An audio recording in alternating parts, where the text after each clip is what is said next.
Hello दोस्तों, नमस्कार। आज हम पढ़ेंगे 1 से 30 तक के तत्व और उनका प्रतीक चिन्ह क्या होता है और परमाणु क्रमांक क्या होता है और परमाणु भार क्या होता है। तो हम सबसे पहले जानेंगे तत्व क्या होते हैं, फिर इनको किस चिन्ह से दिखाते हैं, फिर इनका परमाणु क्रमांक क्या होता है और इनका परमाणु भार क्या होता है। तो हम सबसे पहले बात करें हाइड्रोजन की। किसकी बात करें? हाइड्रोजन की। तो हाइड्रोजन को हम H से दिखाते हैं। इसका प्रतीक चिन्ह H होता है और इसका परमाणु क्रमांक 1 होता है और परमाणु भार भी 1 होता है। फिर अगर हम बात करें हीलियम की। किसकी बात करें? हीलियम की। तो हीलियम को हम He से दिखाते हैं और इसका परमाणु क्रमांक 2 होता है और परमाणु भार जो है वो 4 होता है। लिथियम को हम दिखाते हैं Li से। लिथियम है, इसका प्रतीक चिन्ह होता है Li और इसका परमाणु क्रमांक 3 होता है और परमाणु भार 7 होता है। फिर अगर हम बात करें बेरिलियम की, तो बेरिलियम अलग है और बेरियम अलग है। तो बेरिलियम का प्रतीक चिन्ह Be होता है और परमाणु क्रमांक 4 होता है और परमाणु भार 9 होता है। फिर बात करें अगर बोरान की, तो बोरान को हम B से दिखाते हैं और इसका जो परमाणु क्रमांक होता है वो 5 होता है और जो परमाणु भार होता है वो 11 होता है। फिर अगर हम बात करें कार्बन की, तो कार्बन को हम C से दिखाते हैं। परमाणु क्रमांक 6 नंबर पे होता है और इसका परमाणु भार 12 होता है। फिर अगर हम बात करें नाइट्रोजन की, तो नाइट्रोजन को हम N से दिखाते हैं। इसका प्रतीक चिन्ह N होता है और परमाणु क्रमांक इसका 7 होता है और परमाणु भार जो है 14 होता है। फिर अगर हम बात करें ऑक्सीजन की, तो ऑक्सीजन को हम O से दिखाते हैं और इसको परमाणु क्रमांक जो है 8 होता है और परमाणु भार 16 होता है। फिर अगर हम बात करें फ्लोरीन की, तो फ्लोरीन को हम F से दिखाते हैं और परमाणु क्रमांक 9 होता है और परमाणु भार 19 होता है। फिर हम बात करें नियान की, तो नियान को हम Ne से दिखाते हैं। परमाणु क्रमांक 10 होता है और परमाणु भार जो है 20 होता है। फिर अगर हम बात करें सोडियम की, तो सोडियम को हम Na से दिखाते हैं। परमाणु क्रमांक 11 होता है, परमाणु भार 23 होता है। फिर अगर हम बात करें मैग्नीशियम की, तो मैग्नीशियम को हम Mg से दिखाते हैं और परमाणु क्रमांक 12 होता है, परमाणु भार 24 होता है।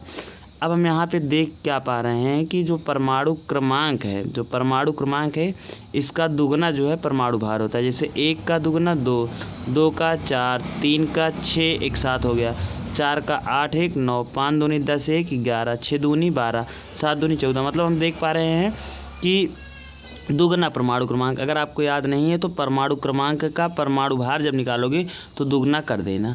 फिर अगर हम बात करें मैग्नीशियम के बाद अगर हम बात करें एल्युमिनियम की। किसकी बात करें? एल्युमिनियम की। तो एल्युमिनियम अब यहाँ ध्यान देना, अगर हम बात करें एल्युमिनियम की, तो एल्युमिनियम को हम दिखाएंगे Al से। एल्युमिनियम को किससे दिखाएंगे? Al से। तो अब यहाँ ध्यान देना, एल्युमिनियम की बात करें तो एल्युमिनियम को हम दिखाएंगे Al से। तो एल्युमिनियम को हम दिखाएंगे Al से। फिर उसके बाद इस जो परमाणु क्रमांक है वो 13 होता है। फिर यहाँ ध्यान देना, जो परमाणु भार होता है वो 27 होता है। परमाणु भार कितना? 27। फिर अगर हम बात करें सिलिकॉन की। किसकी बात करें? सिलिकॉन की। तो सिलिकॉन को हम Si से दिखाते हैं। परमाणु क्रमांक 14 होता है और परमाणु भार जो है 28 होता है। फिर अगर हम बात करें फास्फोरस की, तो फास्फोरस को हम P से दिखाते हैं और परमाणु क्रमांक 15 होता है और परमाणु भार 23 होता है। फिर अगर हम बात करें सल्फ़र को हम S से दिखाते हैं और इसका परमाणु क्रमांक 16 और परमाणु भार 32 होता है। फिर अगर हम बात करें क्लोरीन को हम Cl से दिखाते हैं। परमाणु क्रमांक 17 होता है और परमाणु भार 35 होता है। फिर अगर बात करें आर्गन की, तो आर्गन को हम Ar से दिखाते हैं। परमाणु क्रमांक 18 और परमाणु भार 40 होता है। फिर अगर हम बात करें पोटेशियम की, तो पोटेशियम को हम K से दिखाते हैं। ध्यान देना, इसको P से नहीं दिखाते, K से। परमाणु क्रमांक 19 होता है, परमाणु भार 39 होता है। फिर बात करें कैल्शियम की, तो कैल्शियम को हम Ca से दिखाते हैं और परमाणु क्रमांक 20 होता है और परमाणु भार 40 होता है। फिर उसके बाद बात करें स्कैंडियम की, तो स्कैंडियम को Sc से दिखाते हैं। परमाणु क्रमांक 21, परमाणु भार 45 होता है। फिर बात करें टाइटेनियम की, तो टाइटेनियम को हम Ti से दिखाते हैं। परमाणु क्रमांक 22 होता है, परमाणु भार 47 होता है। फिर बात करें हम वैनेडियम की, तो वैनेडियम को हम V से दिखाते हैं। परमाणु क्रमांक 23 होता है, परमाणु भार 50 होता है। फिर यहाँ ध्यान देना, अगर हम बात करें क्रोमियम की तो क्रोमियम को हम Cr से दिखाते हैं, परमाणु क्रमांक 24, परमाणु भार 52 होता है। फिर मैग्नीज को हम Mn से दिखाते हैं, परमाणु क्रमांक 25 होता है और परमाणु भार 54 होता है।